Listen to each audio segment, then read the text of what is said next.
Ceasefire खत्म होने के कुछ घंटों पहले हॉर्मुज में हालात अचानक बिगड़ गए हैं, लेकिन ये इतने ज्यादा क्यों बिगड़ रहे हैं? क्या ये महायुद्ध के फिर शुरू होने के संकेत है, यानी अमेरिका का युद्ध 2.0 ईरान पर? क्या अमेरिका ईरान को उकसा रहा है या फिर ईरान अमेरिका को उकसा रहा है?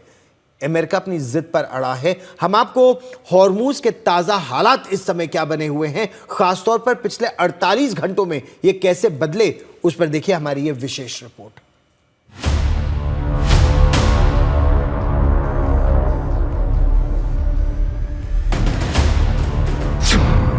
हॉर्मुज में फिर मचा घमासान, ईरानी जहाज पर अमेरिकी कब्जे से कोहराम, सीजफायर खत्म होने से पहले ही आमने सामने अमेरिका और ईरान। इन तस्वीरों ने कुछ दिनों से शांत दिख रही हॉर्मुज की लहरों को फिर उफान पर ला दिया है। दरअसल ईरानी झंडे वाला कार्गो जहाज ओमान की खाड़ी से गुजर रहा था। वहां पहले से नाका लगाए बैठी यूएस नेवी ने उसे रुकने की चेतावनी दी, लेकिन ईरानी जहाज काफी वक्त तक इस चेतावनी को नजरअंदाज करता रहा।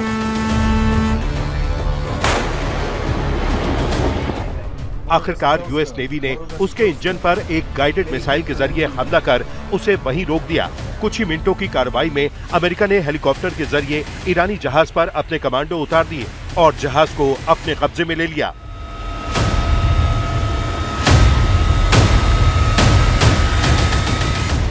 ट्रंप ने सोशल मीडिया पर बताया कि कैसे उनकी नेवी ने ईरानी जहाज पर कब्जा जमाया। इस वारदात के बाद से हॉर्मुज में हड़कंप मच गया है। ईरान ने इसे सीजफायर का उल्लंघन बताया है। साथ ही ईरान ने दावा किया कि उसने ड्रोन से अमेरिकी नेवी पर जबरदस्त पलटवार किया है। पिछले 48 घंटों में हॉर्मुज के समंदर में विवादों की सुनामी ने उथल-पुथल मचा रखी है। अमेरिकी नाकाबंदी न हटाए जाने पर ईरान ने स्टेट ऑफ हॉर्मुज को पूरी तरह बंद करने का ऐलान कर दिया था। इतना ही नहीं, ईरान की तरफ से गोलीबारी तक की गई, जिसकी चपेट में भारतीय ध्वज वाले जहाज भी आ गए थे। सीजफायर खत्म होने में अब कुछ ही घंटे बचे हैं। ईरान किसी भी कीमत पर हॉर्मुज से अपनी पकड़ ढीली नहीं पड़ने देना चाहता।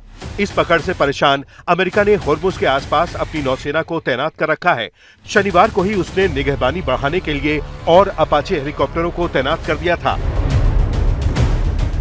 ईरान अमेरिका की निगहबानी से हैरान भी है और परेशान भी। बावजूद इसके वो दावा कर रहा है कि हॉर्मुज में पूरी तरह से उसका ही कंट्रोल है। धमकियों का दौर दोनों तरफ से चल रहा है। ट्रंप लगातार कह रहे हैं कि ईरान को टोल टैक्स हटाकर हॉर्मुज को पूरी तरह खोलना होगा, लेकिन ईरान को अमेरिकी नाकेबंदी से चिढ़ है, इतनी कि वो तब तक अमेरिका से कोई बातचीत करने के मूड में नहीं है जब तक अमेरिका हॉर्मुज से अपने जहाजों को हटा न ले। ईरान तो साफ साफ कह चुका है कि छेड़ोगे तो छोड़ेंगे नहीं। ईरान के मालवाहक जहाज मर्चेंट वेसल टुस्का पर कब्जा किसी बॉम्बर के सहारे नहीं किया गया, ना ही इसके किसी क्रू मेंबर को नुकसान पहुंचाया गया। यह सब अमेरिका की नौसेना ने एक ऐसी गन के जरिए अंजाम दिखाया जो देखने में तो बहुत छोटी है, लेकिन है बड़े काम की, और यह मैं आपको विस्तार से समझाता हूं। ये जो नेवल गन है मार्क 45, ये 54 कैलिबर की जो गन है, ये इतनी जबरदस्त क्यों है? ये हथियार जो है ये शिप माउंटेड आर्टिलरी है। यूएसएस प्रुअन्स एक गाइडेड मिसाइल डिस्ट्रॉयर है। तो छोटा हथियार दुश्मन का काल कैसे बना? अमेरिका नेवी ने मार्क 45 के इस गन से कई राउंड फायर किए। कैसे किए? ये उसका बहुत ही कारगर हथियार है, एक गाइडेड मिसाइल डिस्ट्रॉयर पर लगा है। ये ईरान का जो कार्गो वेसल था एमवी तुर्स्का, ये दरअसल पहले चीन फिर मलेशिया होते हुए ईरान के बंदर अब्बास पोर्ट में पहुंच रहा था। उसके प्रोपल्शन सिस्टम को निशाना बनाया गया। जब आप जहाज के प्रोपल्शन सिस्टम को निशाना बनाते हैं तो वो जहाज आगे बढ़ ही नहीं पाता, वहीं ठिठक जाता है। और उसके बाद यूएसएस ट्रिपली पर सवार जो मेरीन कमांडोज थे, जो एम्फिबियस ग्रुप ओकिनावा बेस से आ रहा था, जापान से, और काफी समय से अरब सागर में था, वो हेलीकॉप्टर से गया।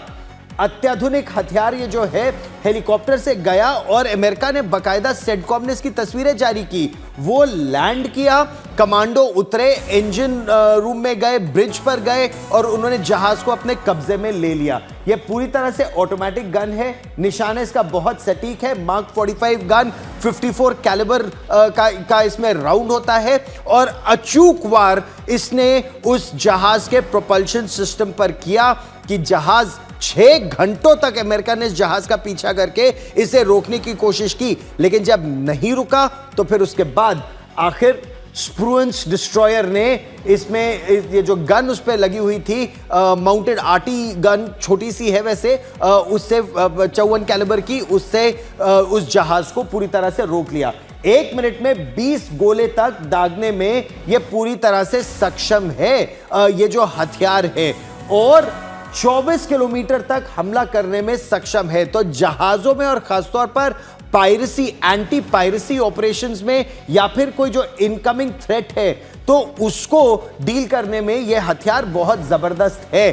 इस समय अमेरिका हॉर्मूज में या यूं कहे गल्फ ऑफ ओमान में अपनी शक्ति का प्रदर्शन कर रहा है कि अमेरिका झुकेगा नहीं।